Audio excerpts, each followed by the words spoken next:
Hey, what's up everybody? Welcome back to the Rotex Rednecks. Today we're just in the garage working on the AM Defender. Today we're going to show you exactly how to go through your belt box and your CVT. Let's make sure it looks good, clean it up, change the belt if necessary, how to know if your belt needs replaced, and how to do it both on the trail and in your garage when you're doing just routine maintenance. These are great things to know. Everyone should know how to do this. We haven't covered it on the channel, so we figured we would go over it now. Anyone can do this, pretty self-explanatory. You just need a few basic tools. Let's just jump right into it. All right, so the first thing we gotta do is we gotta get this thing jacked up, get this tire off, and then we're gonna gain access to the belt box cover.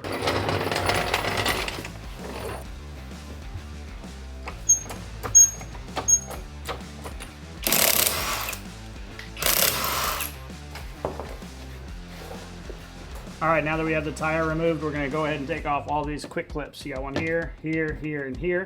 You can either use a pair of pliers or a pop rivet tool, whatever you got. Get it off so we can take this panel off.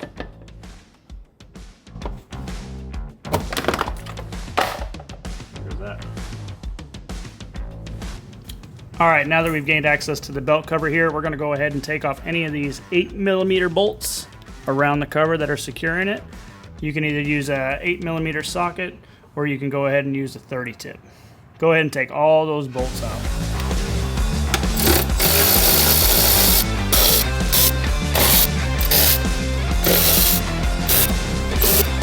All right, go ahead and take these bolts, set them in a parts bin. We'll need them for reinstallation. All right, now with all your cover screws removed, you should be able to work this nice and easy, revealing your belt. Now that you have the cover off, you can easily see the primary and secondary along with the belt. The CVT stands for Continuous Variable Transmission.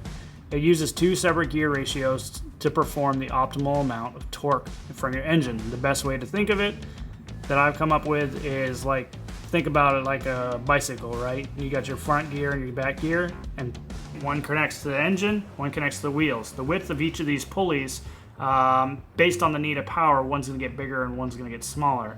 This allows the CVT to deliver a strong, seamless acceleration by the UTV. Alright, now depending on the year, make, model of your machine, there's two variations of this belt tool. This is the type that covers mine. I will put the other one in here as well, but all you're going to do is thread this into there and then spread the secondary. I recommend taking like a beer cap or a coin or something like that and sticking it behind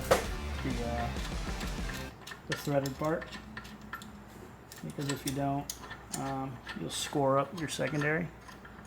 You don't really want to do that, so just stick something in there. That'll stop it from scratching it up. Now we're going to go ahead and tighten this until it spreads and the belt drops on so you can get it out.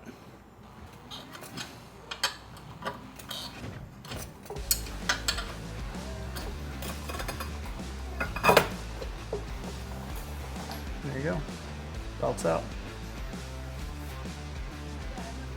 All right, now you got the belt out here on your workbench. You're gonna look for any serious and cracking around the edges, the overall wear.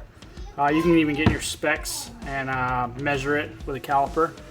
Measure the width in multiple places, make sure it's within the limitations. I don't have the exact amount. I will put it up on the screen before I put this video up so you guys can all see. Then you're going to clean it up and get it ready to put back in there. This belt looks like it's in pretty good shape. I hate to change it out because it doesn't really seem that bad, but I also hate to have it apart and not change it while I'm already in there and I'm cleaning everything up. So I think I'm going to keep this as a spare, and I'm going to go ahead and throw a new one on. Alright, friends at Big Rock hooked us up with a nice Defender belt. Brand new, right out of the box. Here's your part number, 422280652 for the drive belt. You can see here, they're not too bad. Definitely a little bit more worn out on the one that's already been in there. So we'll go ahead and we'll put this nice new one in there, and then we'll be able to go for damn near the whole year on a nice new belt, and this one we'll keep as a spare. So let's go clean everything up and we'll get this installed. Alright, the way I like to clean this up is I like to come in here with some either brake or parts cleaner and just come in here and get all this cleaned up. And I'll take rags and I'll wipe it all down and clean everything up. You don't want to use anything that's oil based. This whole thing works off friction and you don't want to mess that up. So go ahead and clean these areas right out.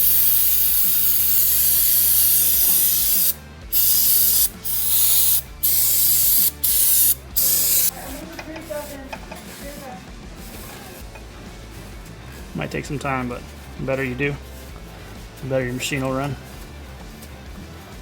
So take the time now while you got it open to clean it all up. All right, here we are. We're looking quite a bit cleaner in here. Now we're going to go through and spray all this out really good with air compressor. Try not to breathe this stuff in. It's not very good for you, but do your best to get it all out of there.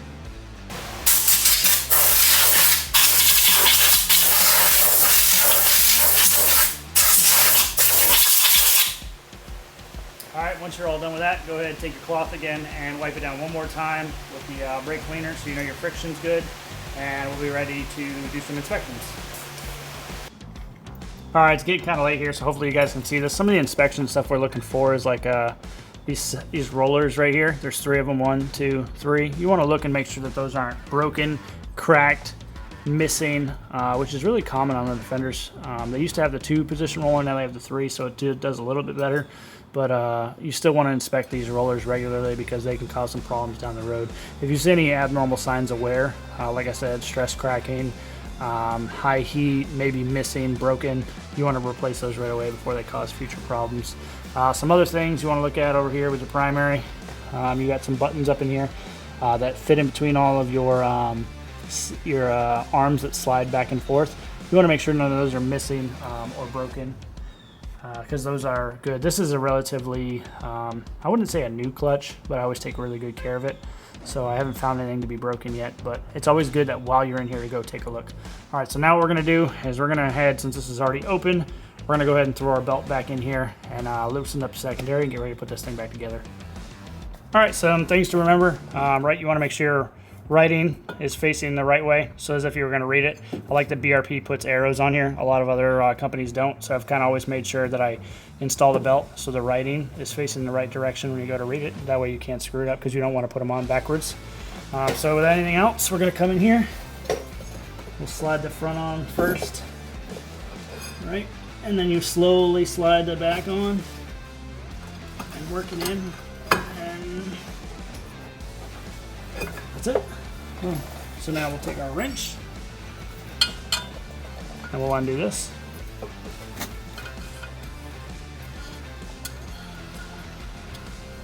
Take this off. Undo this. And go ahead and rotate it. And as you rotate it, it'll start to tighten up for you.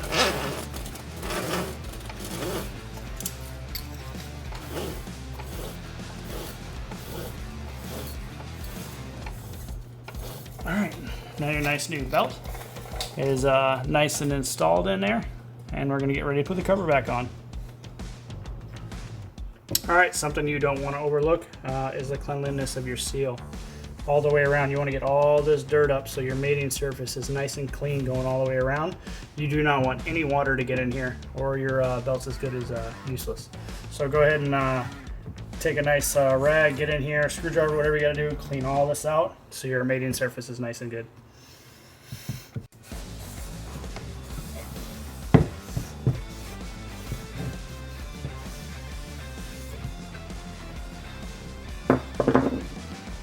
Looks good. All right, now we're gonna reinstall it.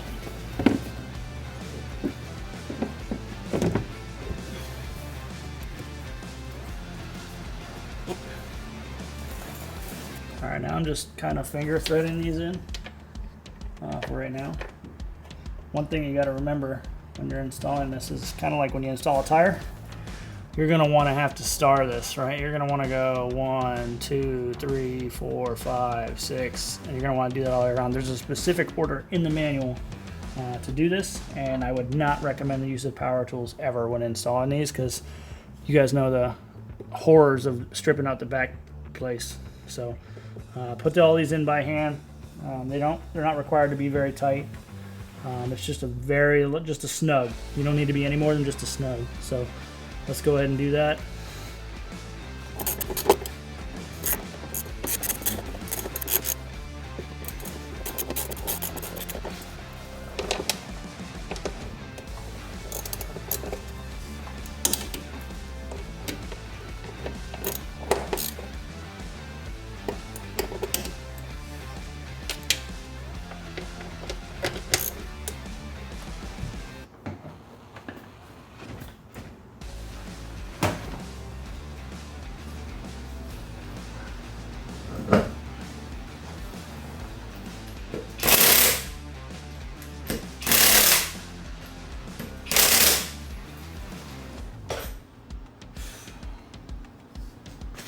And that's it. That's all it's to it. Hopefully you guys liked it. Enjoy, like, subscribe. See you in the next one.